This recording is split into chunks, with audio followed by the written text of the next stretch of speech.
Welcome back. So today's article is the metabolism of exogenous ketones in humans. I wanted to start by reviewing what does it even mean to have an exogenous ketone versus an endogenous ketone supply in your bloodstream feeding your cells. So when you have a low carb, high fat diet, those nutrients they come from your digestive system into your blood sends it straight to your liver, and then your liver reads that digestive blood and it says, okay, what kind of nutrients just came into my body? And so it detects high fatty acids, low glucose. And then it's like, okay, you know what? This is the right time. I don't have a lot of glucose. I need to go into ketosis. So it breaks down those fatty acids, and that's how you get ketone metabolism in your body. That's why people, when they want to be ketotic and they want to be in ketosis, they need to eat a very high fat diet to trigger the body into the system. So they're saying an alternative are these ketone drinks, and they do 3 studies of 2 drinks, and the 2 drinks are ketone esters and ketone salts. Spoiler alert, their conclusion is that exogenous ketones are a practical, efficacious way to achieve ketosis. Looking into their study, they basically talk about how it was valuable to do this study because prior to this study, there had only been really work on rats, ill pediatric patients, and cyclists. So cyclists achieve ketosis in a different way than someone who's eating a low-carb, high-fat diet. Another person who probably achieves ketosis every day is Michael Phelps, because when you're pushing your body, or any Olympian really, when you're pushing your body through tremendous strenuous exercise, you will use up your glucose stores. Your liver will push your body into ketosis. Same with ultra marathoners. That's why they stay so lean, because they're pushing themselves through ketosis. So their claim is that either through this drink or through nasogastric infusions over a 9-hour period, they can push someone into ketosis.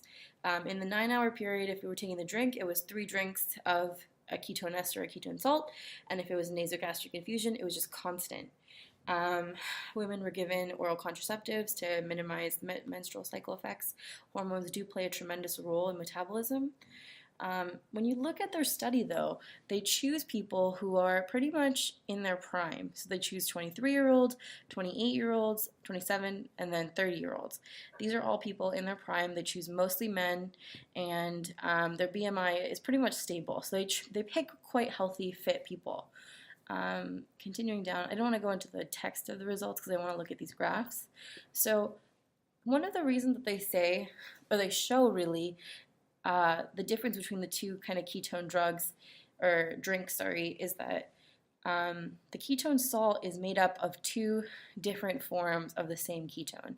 So when you're trying to picture these forms, think of it as like a right-hand form and a left-hand form.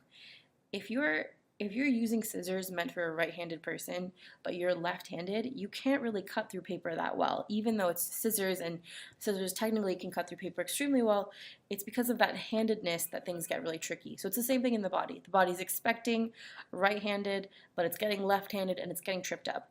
And so in the salt, it's half left, half right, but in the ester, it's all right. That's why the ester is able to be metabolized much more efficiently, in fact, 2 times more efficiently than the salt. And let's see here with the acetone levels, you're getting way more of the ester, way more acetone with the ester over 25 hours, which means that your body is metabolizing the ester way faster than it's metabolizing a salt, or at least those prime study subjects were. This represents the amount of time the ketone body spends in the blood. Now, don't be fooled by this. You want it to spend less time in the blood, so that means it's being metabolized by the cells faster. The ester is metabolized almost twice as fast as the salt, which then again goes back to that 2 times efficiency.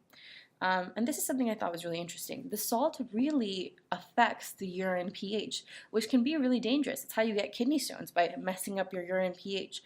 So I think that's another kind of tremendous thing to look out for. Moving along, this is the part that really got to me. I did not see a tremendous change in insulin if someone were to take a meal and then take this ketone drink. Because ideally, what you would want is your body not to be having tremendous insulin spikes. right? Like that's what you want. You don't want your body to be doing that. And yet, even though they were taking these ketone drinks over 9 hours, you still see the spike 30 minutes after the meal, 30 minutes after the meal, 30 minutes after the meal. So I was not very convinced by that. I understand that there was a higher level of ketones in the breath acetone, in the urine, in the blood, but I wasn't really sold on that idea. Um, I just wanted to show here that there wasn't like a tremendous difference in your nutrients between the ester and the salt, because I know potassium is something that a lot of people look for. And then here, this was really interesting. So like they tell you earlier in the study that the control subjects take a dextrose drink, which is like full carbs. So obviously those people have no breath acetone because they're not even vaguely in ketosis and they're not taking any ketones. They're just taking in sugar in their body. But regardless of whether they were fed or fasted, whether they had a meal before they had the ketone drink or they were fasted before they had the ketone drink, there was no real change in metabolism. That's confusing to me. It's like, oh, okay, so are these ketones working the same as if someone is taking a low carb, high fat diet, or does it really not have any effect at all? That to me was like, because in my mind, I would think that if somebody was fasted, they would be metabolizing their ketones much more efficiently than someone who was fed, but that wasn't the case.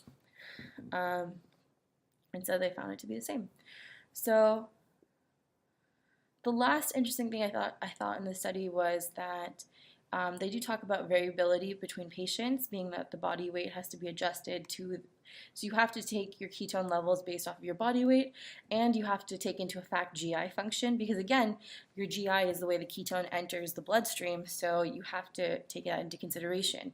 All the people in the study were from England. They all did the study at the University of Oxford, so their GI system is going to have flora that's all similar to people who are born and raised in England.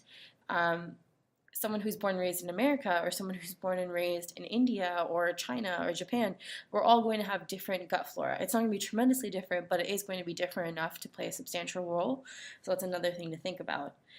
They also talk about how repeated doses past 2 or 3 drinks of the ketone ester over a 9-hour period doesn't really make an effect. So once you pass that 2-drink mark, you're not really doing anything.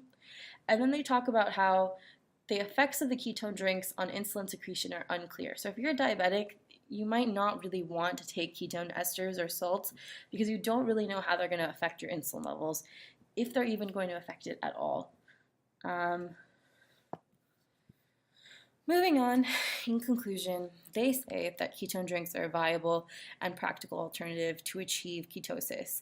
But I'm not sold because I really think that you don't want to have something that's still going to spike your insulin levels. Like I know for me personally, trying to lose weight, I would not want to be taking ketone drinks thinking that it's going to keep me in ketosis when actually it still is spiking my ketone levels as if I was taking a high carb meal. So I think that's something to take into consideration. I'm definitely going to be posting a few more articles based off of exogenous ketones because I want to really understand this better, the relationship between exogenous ketones and insulin. So I'll keep you guys updated. I hope this was helpful. Bye.